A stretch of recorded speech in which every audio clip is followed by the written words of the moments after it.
On est de retour avec la Fédération départementale des chasseurs de Meurthe-et-Moselle à Dieuloir pour un nouvel épisode de la quête à l'assiette avec Jean-Claude Pillot, chasseur meurthe-et-mosellan et professionnel dans la transformation de produits carnés. Comme tu l'as dit, moi aujourd'hui je vous propose une recette simple de gibier. Ça sera du sanglier, terrine de sanglier et au whisky. Donc des recettes de terrine, il en existe beaucoup sur le net. Alors là peut-être la petite particularité qu'on va peut-être nous faire, c'est effectivement la faire au whisky, on ne voit pas souvent. Et puis aussi, ça s'adresse aux personnes qui n'ont pas forcément de hachoir digne de ce nom. Et on va voir que l'on peut, sans beaucoup de matériel, on peut faire une bonne terrine. On a besoin de 750 g de viande de sanglier que l'on aura fait mariner la veille. On aura besoin de 120 g environ, en 150 g de foie de porc. Si d'aventure votre fournisseur de sanglier vous a donné un petit morceau de foie de sanglier, alors là il faudra mettre le foie de sanglier, ça ne sera que mieux. On aura besoin de muscade, de 4 épices, d'oignons, échalotes, poivre, sel, persil, blanc d'œuf, whisky, farine. Et pour agrémenter, nous pourrons y mettre des pistaches. Nous allons passer donc à la préparation du gibier. Donc votre pièce de sanglier, on va la faire mariner la veille. Donc je vous fais une présentation que vous ferez la veille. Donc vous débarrassez les gros morceaux de gras ainsi que les morceaux de nerfs éventuellement. C'est pas la peine de nettoyer complètement dans la mesure où ça sera cuit et le gras ça pose pas de problème. Donc vous enlevez les 2-3 pièces qui sont un petit peu proéminentes au niveau des nerfs. Là on est sur un morceau d'échine. Par contre, ce qui est important après, pour la suite des opérations, c'est que pour la marinade, il faut que vous coupiez en fait des escalopes. Voilà. Comme ça qu'il faut vous présentiez. Donc la marinade, la particularité, c'est que vous ne la salez pas et vous ne la poivrez pas. Le sel et le poivre entrera dans la composition finale. On fait une marinade avec donc, des aromates et du vin. Pareil, au niveau du vin, surtout, il ne faut pas noyer. Simplement mettre un petit peu, mais pas trop. Il ne faut pas noyer la marinade. Donc pour notre marinade, on a du persil, on a du laurier, un petit peu de carotte, de l'échalote, des oignons, 2 clous de girofle et 5-6 baies de genièvre écrasées, c'est mieux. Et puis du romarin, ça c'est très sympa comme goût.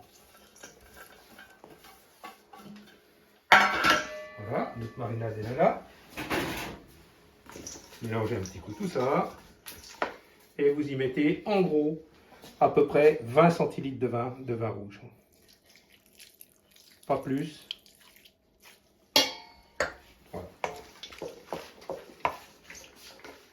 Nous avons débarrassé notre sanglier de sa marinade et de tous ses condiments. Et maintenant, je vais vous montrer la présentation que vous pouvez en faire pour faire votre terrine. Alors, on ne va pas les hacher, on va le couper au couteau. Il suffit, effectivement, moi j'ai un couteau professionnel, mais vous avez sans doute un très bon couteau à la cuisine, vous pourrez faire pareil. Et ce qui est important, c'est de le couper des petits morceaux, des petites lèches. Voilà. Tout en longueur, pas des petits carrés. Après, il peut y avoir quelques petits carrés dans les pointes, c'est pas grave. Voilà. Je vous remontre.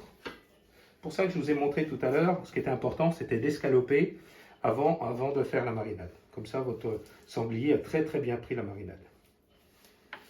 N'ayez pas peur pour les petits morceaux de gras, hein, c'est pas un souci. Il en faut d'ailleurs un peu. D'ailleurs, on va rajouter un peu de porc tout à l'heure. Voilà.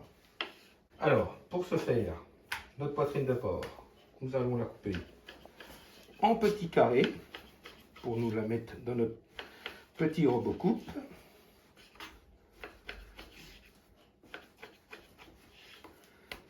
Carré pour mettre dans notre robot coupe. Nous n'avons pas de hachoir, alors nous allons trouver une solution. La solution, c'est le robot coupe que tout le monde doit avoir à la maison avec son mixeur. Bon, vous mettez votre viande de porc. Vous mettez votre foie de porc que vous avez coupé aussi en petits carrés aussi, bien évidemment. Laissez, il y a un petit peu de jus, vous le laissez, c'est pas plutôt bien. Voilà.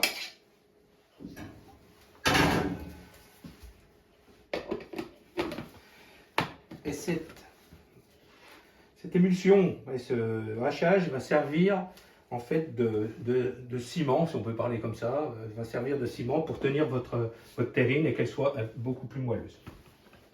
Et nous allons remixer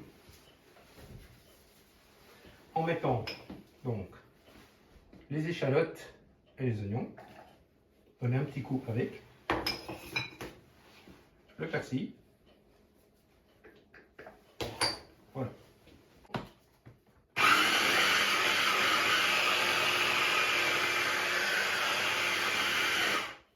En ce qui concerne le sel, utilisation 15 grammes au kilo, pas plus, moins c'est 14-13 grammes, mais pas moins non plus. Voilà.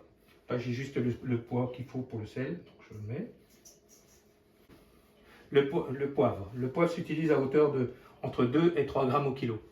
Il faut savoir qu'une petite cuillère à café, comme celle-ci, fait à peu près 2 grammes.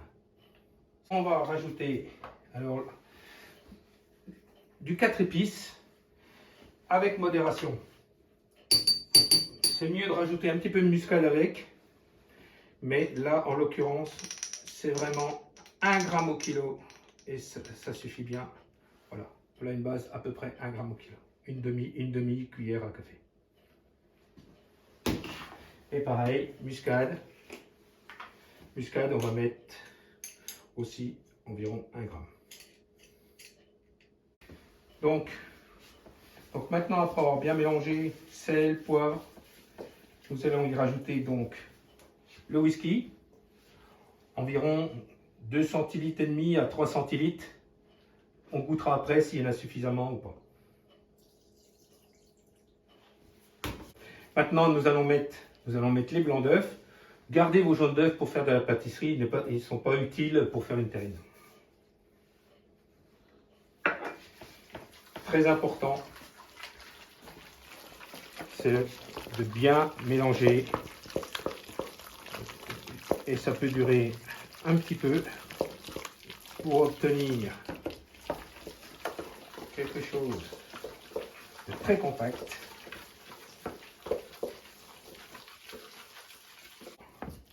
C'est de bien tasser, pas de poche d'air dedans.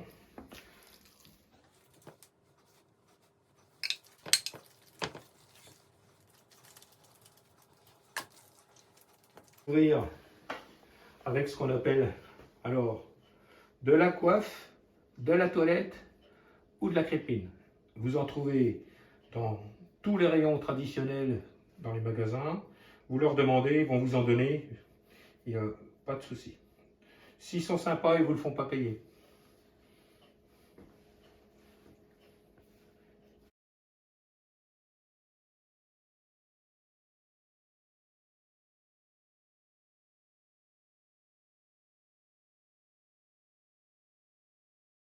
Voici notre petite terrine et il ne nous manque plus que, si on veut qu'elle soit bien dorée, et bien votre jaune d'œuf, il va servir à ça.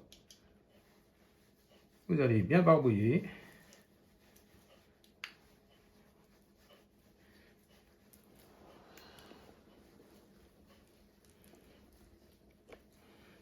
N'hésitez pas d'en mettre.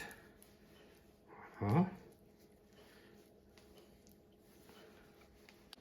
Et bien maintenant, il ne reste plus qu'à l'enfourner au four.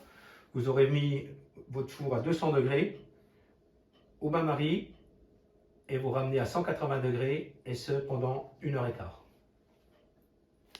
Et bien au bout d'1h15, notre terrine devrait être cuite et elle est cuite. Donc, voici. Et donc pendant qu'elle cuisait, nous avons donc fait de la gelée pour pouvoir la recouvrir de gelée.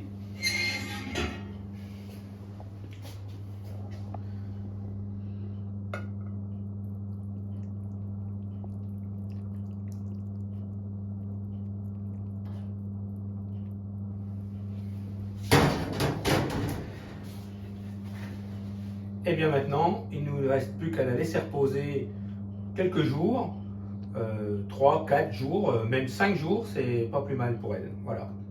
Et bonne dégustation. Donc vous avez pu bénéficier d'une recette simple à refaire chez vous avec des ustensiles classiques. Que vous soyez chasseur ou non chasseur, vous pouvez cuisiner le gibier. En tout cas, je remercie Jean-Claude Pillot pour cette recette. Eh bien, merci à toi. Et je suis ravi de vous avoir accueilli aujourd'hui pour ce petit moment de convivialité assez sympathique. Et à bientôt sur la chaîne YouTube de la Fédération.